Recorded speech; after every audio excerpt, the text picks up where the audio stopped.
Welcome everyone to my first video, and welcome to my channel Fett's Legacy. My name is Taryn. If you haven't already figured it out, I'm a huge Boba Fett fan, and I'm a huge Star Wars fan in general. So this channel will be talking about Star Wars content and lore, and just the universe as a whole, and we will be focusing a lot on Boba Fett, especially now that the Book of Boba Fett is up and running and coming out with episodes.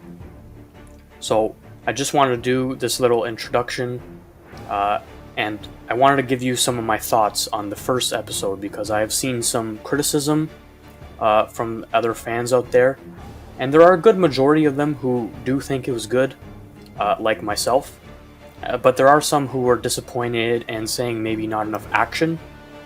So I just want to give some of my reasoning why I think it was a great episode and why you should really give the show a chance.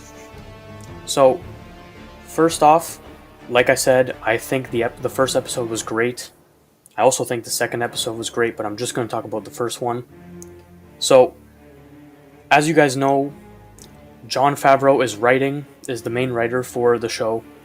Dave Filoni is involved, and Robert Rodriguez is involved in the directing process. So, we're in very good hands here. I mean, we can all trust Jon Favreau, Dave Filoni, and Robert Rodriguez. Like, they know what they're doing.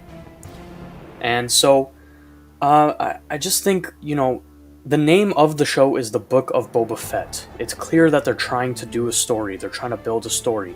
They're building up his character. So, you can see that there are elements of a slower start introducing his character because, maybe some of us know who Boba Fett is and know some of the cool stuff that he's done and why we like him. But the vast majority of fans have only seen maybe the films or maybe some of the shows, not really into the comics, so they might not know a lot about Boba Fett. So they need to start off slow, show his character. So I think people need to relax, right? The first episode is still just an intro into the show, and we still got to see a lot of cool things, right? Like, everyone wanted to see his escape from the Sarlacc. I'm pretty sure everyone wanted to see that. I've been waiting to see that for years now. Obviously, we've seen it in the comics, but not everyone has, and that's now Legends. So they've done a different story. In the comics, they had Dengar rescue him the first time. He actually escaped the Sarlacc twice. If you guys haven't read some of those comics, or at least the first one, I highly recommend it. But so you can see they're going with a different route here. With the Tuskens, he's kind of joining into their society. And correct me if I'm wrong, but it's the first time I've ever seen personally anyone in the Star Wars universe go and join the Tuskens and become a part of the Tuskens and be accepted into their society as an outsider. So obviously there are people who have communicated with them and stuff, but no one that's actually been accepted as one of them. So this is very cool to see. And honestly, like, even just seeing like small little clips of old Clone Wars era things, like Django looking at Django's helmet, Boba Fett looking at his helmet, and some shots of the Slave One and Kamino, and there's some more in episode 2. It always cool to see some extra clips. So I thought that was awesome to see, and again, just seeing Boba Fett in the old suit, maybe not for everyone, but for me, like, it's always going to bring some happiness. So I love seeing him escape the Sarlacc, and his journey with the Tuskens is really written well, and it gives me a lot of native tribe vibes, and I love it. It's a warrior tribe of Tuskens. They're warriors. The main warrior fought with Boba Fett, and obviously Boba Fett is injured and not up to his full best self after the Sarlacc, because it does damage you and wear you down. It digests you over 1,000 years, so he's clearly weakened, which is why he keeps having to go to the Bactapod.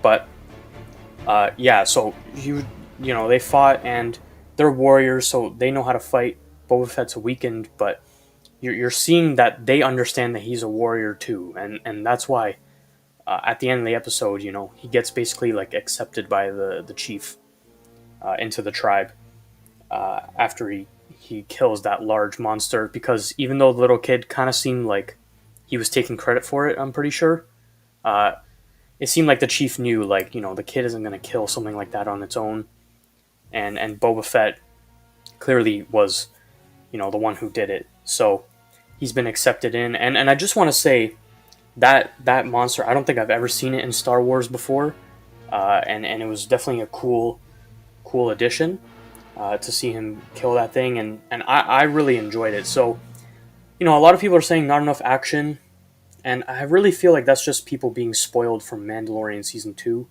you know, and I think a lot of that is just the cameos are in their head, and some of the bigger episodes, obviously, Luke showing up at the end, Boba Fett showing up, Bo-Katan, Ahsoka, all these crazy people showed up, right? And I think this this is why Mandalorian season 2 was better than the first one, because seeing the overarching universe is always going to be cooler than just the Mandalorian. I think the Mandalorian was a great introduction show back into Star Wars for a lot of fans, and I think it for a lot of new fans, because Grogu is one of the most marketable things in Star Wars ever, and so great entry show. But I don't know, this show, Book of Boba Fett, really feels more like Star Wars to me. It really feels like Star Wars. So I'm in love with it, and the flashbacks are really cool. How they're doing it, I think, is really well done, and Boba is just badass, right? Like the fight scenes in Tatooine and killing that monster later on, like that is the stuff that we expect from Boba. We know he can, go crazy at moments. So, and even with him being weakened, he still, can kick some ass. So, not a huge amount of action, I would say, but there's a good amount of action. I don't think that's a fair criticism, really. And obviously the music has been incredible, but this is expected with Star Wars. They always do really great music. They have for since they started, really. The soundtracks are always great, so this is be expected. But they have like this native vibe to their music. I love it. It's great. So yeah, these are some of the the reasons. I also think him and like Tamara Morrison and Ming-Na Wen as Fennec Shand, they have great chemistry together. I love their little back and forth. It's very funny. Like they're a great duo, and she's badass as well. Fennec Shand is such a great character, great right hand for Boba. I just think they're setting up something. This is a story. It's called the Book of Boba Fett. They're doing chapters. This is considered a story, so let them build their story. They're trying to build Boba as a main character, and they're showing him as a deeper character. They're showing he has a huge influence from his father Jango, because at the end of the day, Jango was the only one who truly cared about Boba. In the bounty hunter profession, you have to be ruthless. You can't really care about others. You have to be selfish. So no one has ever really truly cared about Boba except for his father. So you can see he still struggles with the loss of him. And at the end of the day, if you saw your father get beheaded, you would probably, feel weird about it too. Maybe some people would say, this is only in hindsight because I have already seen the second episode. But honestly, I felt like this before I saw the second episode. I've already seen the first episode 5 times. And I loved it every time. I think it was a great intro episode. Again, it's the first episode, so even in Mandalorian season 2, which is considered the better season by most people, there was episodes like episode 2 was completely filler, and no one really liked it. Episode 3 was not amazing. It was okay. So there were some episodes that weren't amazing, even in the Mandalorian season 2, and I think personally that this first episode of Book of Boba Fett is better than the majority of the Mandalorian episodes. And I think the second one is too, but we won't really get into that. But yeah, so I think those are my thoughts pretty much wrapped up. I really thought the episode was good. I'd probably give it an 8.5 out of 10. It's not a 10 out of 10, but I thought it was really well done, and I can see where they're going with the story. And again, they're writing a story, so just be patient and enjoy it. Try not to get too wrapped up in, it doesn't compare to Mandalorian season 2. Just enjoy it, and this is real Star Wars. So I hope you guys enjoyed. Hope you guys, maybe have a different view on the episode, or if you liked it already, tell me down below in the comments. Tell me what you think of the episode. But I appreciate you guys all checking in. I will have some more videos coming out about the second episode and about some other things that have happened. But yeah, thank you all for tuning in. Please like, share, and subscribe if you enjoyed, and I will see you all next time.